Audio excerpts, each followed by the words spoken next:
I had a problem with this guy. We were texting back and forth, and he stopped replying to me. He never sent me a threat, which is quite an interesting dynamic for people to understand, that when someone has true intention, they don't threaten you. And then about 4 days later, I was walking to my car in a car park late at night. Typical English weather. It was a little bit wet, dark, and I heard footsteps coming fast. And as I turned to see what the footsteps was, he attempted to stab me. And that's why anyone who knows me well knows that my finger basically came off where I put the hand, took the knife instead of my neck. This is why I can't wear headphones. It's why, bro, let me stop for a second. If you wear headphones in public, you are asking to die. To me, that's like, it's like parachuting with one of the parachute strings broken. Like, you can't hear. I didn't see him coming, I heard him coming. You're just gonna walk around pumping garbage in your ears? Do you really believe the world is such a lovely place? It's insane. Anyway, so I struggle to have people behind me. I don't like it. If I go in a restaurant, I must sit in the corner. And when I sit in the corner, I look across the restaurant, I look at all these men just sitting there, doop-de-doo, laughing, drinking, people walking all around them. Very killable. I mean, sure, you can say no one wants to kill you, which is one way to look at it, but if they decided they did want to kill you, it would be very easy to do. I like to think that even if someone wanted me dead, it would be difficult. I don't like to think that the second somebody wants me dead, it would be very easy to accomplish. But here I am with empty space behind me, and I can relax. It's a beautiful thing. It's kind of like, people often say to me, Andrew, you know, you have all this money. What's the most expensive thing you've got? Well, the most expensive thing I've got houses worth $20 million. I got $5 million cars. I've got diamond watches worth $2-3 million each. But the true most expensive things in the world are 1, peace of mind, and 2, time. I say this, if I'm laying in bed with my girl, she's like, oh, let's just stay in bed a few hours. I say, this is probably the most expensive activity I could undertake. Laying in bed for 2 hours without checking my phone, without working. Probably the most expensive thing I could possibly do. I'm about to go out for 2 hours to spend money, but I was working at the same time on my phone, and anybody who knows me well knows I'm always on my phone. I will make more than I spend. But sitting there without a phone for 2 hours is extremely expensive for me. But peace of mind, along with time, peace of mind is also something else that's very expensive, and it's worth so much money. I will pay unlimited money for private security. I'll pay unlimited money to make sure I have the table in the corner with my back to the wall. I will pay anything it takes to have peace of mind. I'll tell you something, when I'm in London and I'm getting a haircut, I hire out the entire barber shop. I can't sit in that chair knowing the door's unlocked, with a towel over my face, knowing that someone can walk in that shop and stab me, or that one of the other people there want me dead. I can't do it. I buy the shop for an hour. It's supposed to be a 50-pound haircut. So here's £1,000. Close the shop for an hour, lock the door, close the shutters, cut my hair, and I leave. And I have 2 guards outside.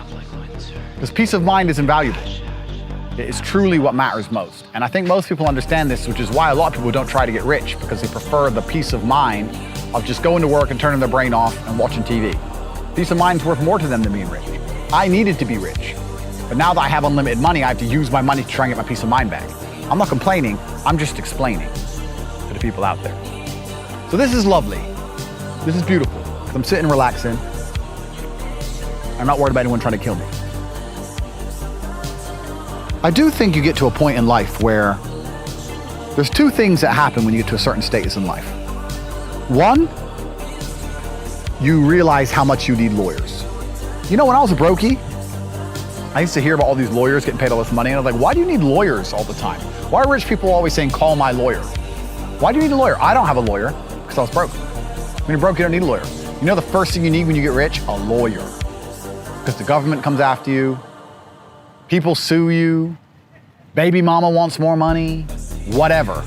Talk to my lawyer. So legal fees are one thing that's gonna hit you. And often something else that hits you is you realize once you get to a certain point of influence, no matter how nice a person you are, it doesn't matter if you're a normal ass pop star, doesn't matter if you're a politician, doesn't matter if you're top G. Once you get to a certain point of influence, people just kind of want you dead. You just get thousands of death threats a day. I don't get nearly as many as some other people who are less hated online. Every single pop star gets them. It's strange. The world is a very weird place.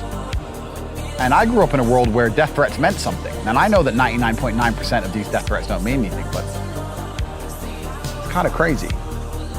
My life's been eclectic. It's been an interesting life. I started at the very bottom, made it to the absolute tip top, most Googled man alive, hundreds of millions of dollars.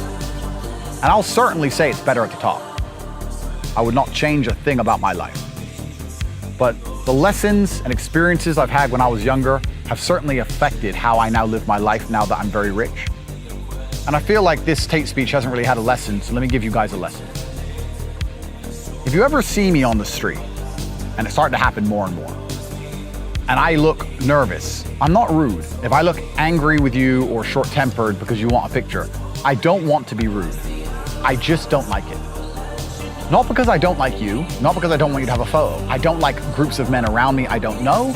I don't like that your friend is running back and forth. I don't like I can't see all of your hands even though I'm trying. I don't like that you're close to me. I don't like any of it. I don't like it. I do my best to smile, give you your picture, etc., but I do not feel comfortable. I do not like it because of the life I've lived.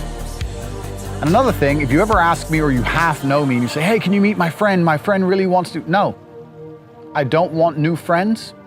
I don't want to meet any new people, whether they're famous or not. I don't care about whatever singer invites me to his mansion. I don't want to meet anybody. I don't want new friends. I don't want people around me. I want my brother, my cousin, a woman I trust, maybe my dog, and that's it. And I want to be left the fuck alone.